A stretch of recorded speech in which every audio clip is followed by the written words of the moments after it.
When I think of comfort and joy, when I think of tenderness, I think of moments shared with my students here in Guatemala. My name is Maeve Gallagher, and I'm a Franciscan lay missioner serving at Valley of the Angels School in Guatemala City, Guatemala. Our students come from impoverished and often violent areas all over the country of Guatemala.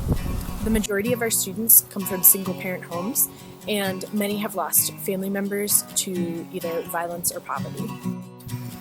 Like many Guatemalan children, a fair amount of our students have experienced either trauma, violence, or improper nutrition, which presents barriers to learning. Each child at Valley is capable of being a community leader, and I hope that my English classes encourage them to do that.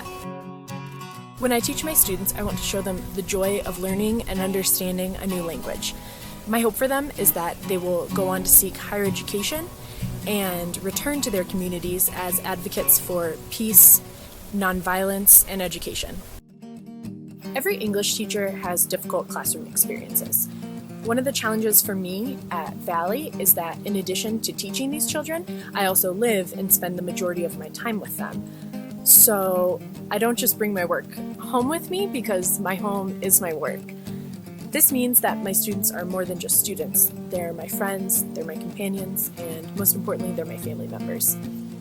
My fourth grade class this past school year had 12 boys and girls, but that doesn't mean that they were easy to manage. Several of the most energetic students on campus were in my class. One day, I was having a particularly rough class period with this class, and we were doing a vocabulary game that I really thought they would enjoy, but they all informed me that it was boring, and most students just simply refused to participate.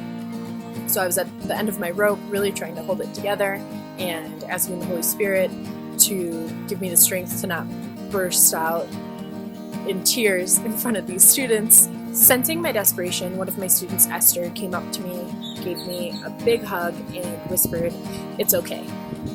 In that moment, I felt just a wash of peace and comfort, and I just let myself kind of relax into the hug. Esther is a low-performing student who dislikes speaking in class. She's shy and whispers all the time. She daydreams in class and often does other homework because she's perpetually behind on her schoolwork. I'm often tough on her because I know that she's smart and I expect better work from her. Needless to say, she was the last person who I thought would show me a moment of kindness in my time of need. That Esther could still show me love despite my frustration, despite my demands on her, despite my impatience, showed me how Christ chooses to work through the humble. Esther will never understand how much her simple act of kindness meant to me, but I hope that she understands the comfort a small gesture can bring in a moment of distress. I'm so grateful to be a part of my Valley of the Angels family and to share in these moments of tenderness with my students. I'm grateful to Franciscan Mission Service for the training before I got here and for the ongoing support I receive as I live out my call to be present to the children here at Valley. This Christmas, please invest in missioners like me by making a tax-deductible donation to Franciscan Mission Service. Your gift makes it possible for me to continue sharing the moments of comfort and joy with students like Esther. Thank you.